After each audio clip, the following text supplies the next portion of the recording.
What I suggest is for a few days, just start to notice what interruptions cause you to go off your plan for the day, who it is, and what they're asking you to do. And also, how long in a particular day do you end up handling those wildcards? Welcome to our Happy Rainmakers series where point one can make a difference. Today, I'm joined by Sarah Reiff-Hekking of True Focus Coaching. She's the founder and CEO, and we're so happy to have her. Now, you are an expert at figuring out how lawyers can find time for everything. And you talk about having a flexible schedule and figuring out when to do certain types of activities. But then there are those interruptions that sometimes come up. And I think you have a name for those, right? Yes, I call those wildcards. And those are all the things that my clients that are often very busy lawyers say, but Sarah, I can't plan because X, Y, or Z might happen. Whether the court's getting back with something or I need to get something back to a colleague really quickly. There's that urgent client call that comes in. So there's always a reason that feels like I can't plan. And it's really not true. So there are going to be wild cards, but it's not a reason not to plan. So what do you suggest? What I suggest is for a few days, maybe a week or so, just start to notice what interruptions cause you to go off your plan for the day, who it is, and what they're asking you to do. And also, how long in a particular day do you end up handling those wildcards? So let's say you do this sort of scientific examination. I know many of you are tracking your time anyway, so just write down a W next to something that's a wild card. Then you can start to notice what those things are. And then what I want you to do is go back to that flexible template for your week, figure out the time of day that's best for you to hold open for wildcards. And then you're going to hold that for the wildcards. Now, the worst thing that happens is that there's not a wild card. And you can then use that time for either some self-care or a project that's really important that you want to get ahead of.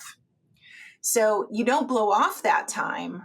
You make sure you hold it and then you use it to good effect if the wild card doesn't show up. But that way, when you go into your day, you know something's going to happen that's urgent and important. And you're going to know when you're going to get it done or when you're going to shift that other thing to that you did or that you moved because of the wild card. Now, do you have any suggestions for a more junior attorney who may not be the one setting the schedule, who decides, I'm going to block off a particular day of every weekend to spend family time or participate in an activity, but there's a partner who always seems to go into the office on Sunday and send, 15 emails in a row that are urgent? This goes back to clear communication with the partner, with your coworkers about when's the best time for you to field that kind of urgent request. And you also might know, you know what, this particular partner is always in the office on Sunday mornings.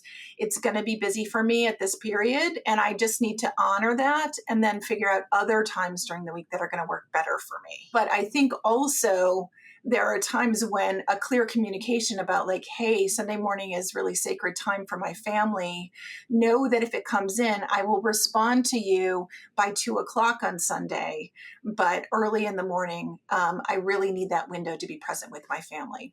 A little bit of conversation can create a lot of clarity. So they know, again, when you're able to respond, when you're not able to respond, and then when you'd rather not respond or when you will delay responding unless it's a true emergency. You want to keep the conversation going so that your team, and I'm talking about team in a broader sense, those people above and below and beside you, that's really your team, so that everybody is as clear as they can be about what works for you, and you're clear about what works for them as well. So if they're an early morning person and you're a late night person, you're going to know if you're doing a lot of email in the evening that you're not going to hear from them until 10:00 tomorrow morning. And that's okay. And maybe as a leader of your team, you're better off saying, I send these things at 11 o'clock at night because that's when I'm looking at them, but I'm not expecting you to respond right away. I understand that you'll get to it early in the morning.